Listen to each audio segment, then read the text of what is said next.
Please subscribe my YouTube channel and press the bell icon. You watching real horror stories in every day.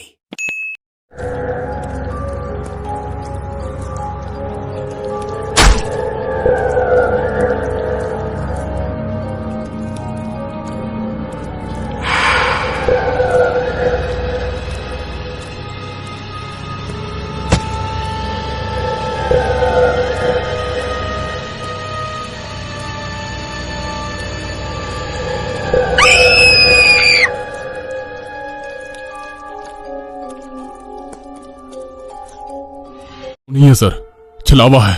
आपके मुंह से बोरगांव का नाम सुनकर छलावा हमें बोरगांव दिखाकर गुमराह कर रहा है। लेकिन अच्छा हुआ बोरगांव आ गया।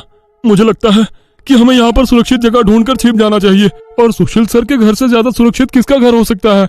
लेकिन सर, छलावे में एक जगह पर रुकना खतरे से खाली नहीं है। और छलावा खुद में ही खतरा है। वो खुद में सुरक्षित जगह कैसे रख सकता है? तुझे मेरे से ज्यादा पता है क्या? बचपन से मैं भूतों के बारे में सुनते और पढ़ते आया हूँ। तू तय रहा। विजय मामा, बस सुशील सर के घर की तरफ ले चलो। सुशील सर ने ड्राइवर को अपने घर का रास्ता दिखाया, लेकिन तभी उन्हें उनके गली में लोगों की भीड़ दिखाई दी। बस आगे नहीं जा सकती थी, इसलिए उन्होंने बस दूर ही खड़ी कर दी। भीड़ में खड़े लोग जोर जोर से रो रहे थे और भीड़ का रुख सुशील सर के घर की तरफ ही था। भीड़ के रोने की आवाज सुनकर वे सभी लोग डर गए। सुशील सर बस से उतरे और भीड़ में घुस गए। उनके पीछे पीछे सभी भीड़ में घुस गए। वो सभी भीड़ को चीरते हुए सुशील सर के घर के सामने जा पहुंचे और आगे का नजारा देख उनकी रूह कांप उठी, क्योंकि जमीन पर खून से लथपथ 4 लाशें पड़ी हुई थी। और वो लाशें थी सुशील सर के बीवी बच्चे की और उनके माता पिता की। उन सभी की किसी धारदार हथियार से गला काटकर हत्या कर दी गई थी। खुद के परिवार की लाशें देखकर सुशील सर का दिल सहम गया और वो रो पड़े। ये क्या हो गया? किसने मारा उन्हें? उन्होंने रोते हुए एक आंख वाले बूढ़े आदमी से पूछा। आज तुम्हारे बीवी ने चाकू से तुम्हारे बच्चे का और तुम्हारे माता पिता का गला चीरकर उन्हें मार डाला और फिर खुद का गला काटकर खुदकुशी कर ली। क्या? लेकिन क्यों?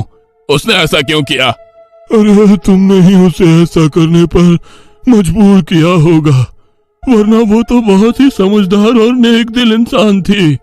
क्या? शादी के इतने सालों बाद भी मैंने उसे कभी रुलाया नहीं है और आप मुझ पर इल्जाम लगा रहे हैं? तुमने ही उसे ऐसा करने पर मजबूर किया है। ये लो चाकू और अपनी जान देकर अपने गुनाह का प्रायश्चित कर लो। वैसे भी तुम अकेले इस दुनिया में जीकर क्या करोगे?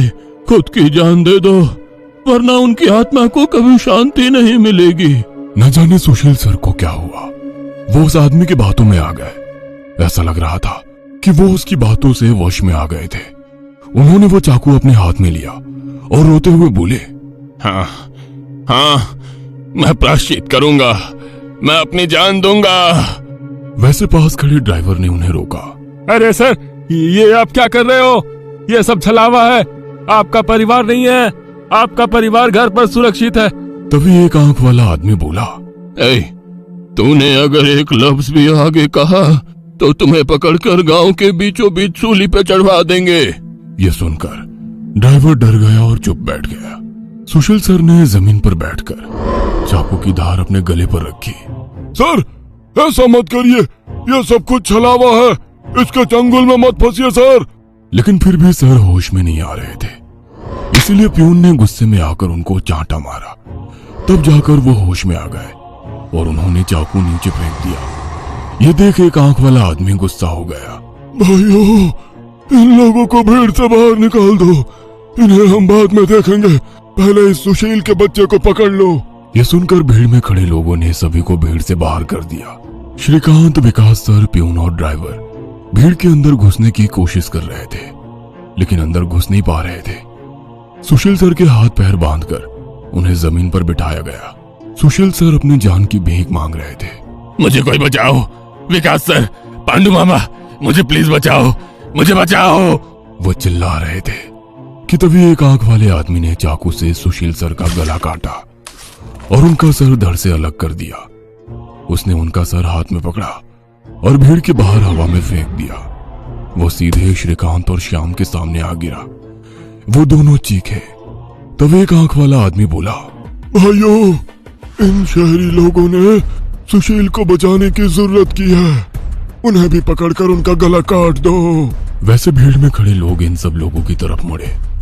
वो गुस्से से इनकी तरफ देख रहे थे। तभी उन्हें बस के हॉर्न की आवाज आई, जल्दी से भागो, जल्दी करो। कुछ ही दूर बस में बैठे ड्राइवर मामा चिल्लाए। उनकी आवाज सुनते ही श्याम, श्रीकांत, विकास सर और प्यून बस की तरफ भागे। भीड़ उनका पीछा कर रही थी। ये सभी लोग जैसे तैसे बस में चढ़ गए। गांव वालों ने बस पर पथराव किया।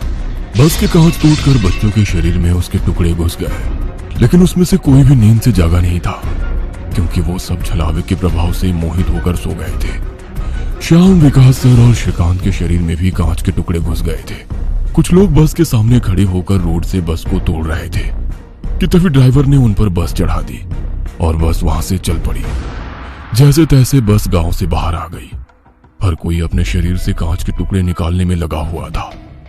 श्रीकांत अपने हाथ में घुसा कांच का टुकड़ा निकाल रहा था कि तभी प्यून वहां पर आया। भतीजे रुक, मैं निकालता हूं, वो बोला, क्योंकि श्रीकांत उनकी बहन का बेटा था। बस फिर से वापस जंगल में आ गई थी। न जाने कब वो छलावा उन्हें अपने गिरफ्त से छोड़ने वाला था। सुशील सर की अभी अभी मौत हो चुकी थी। हर कोई घबराया हुआ था। श्याम, अब बताओ हम क्या करें? अरे इसे क्या पूछना है, इसकी वजह से आज सुशील सर की जान चली गई है और हम सब मरते मरते बचे हैं। चुप हो जाओ, हमने उन्हें बचाने की कोशिश की, लेकिन वो खुद अपने भावना को रोक नहीं सके और इसीलिए मारे गए। इसमें मेरी कोई गलती नहीं है। श्याम सफाई देते हुए बोला, लेकिन अब हम क्या करें? हमें बस सुबह होने का इंतजार करना होगा और बिना कहीं रुके बस चलाते रहना होगा। अरे लेकिन बस में इतना डीजल भी नहीं है कि सुबह होने तक चले। अगर बस का डीजल सुबह से पहले खत्म हो गया तो हम इस छलावे का शिकार हो जाएंगे।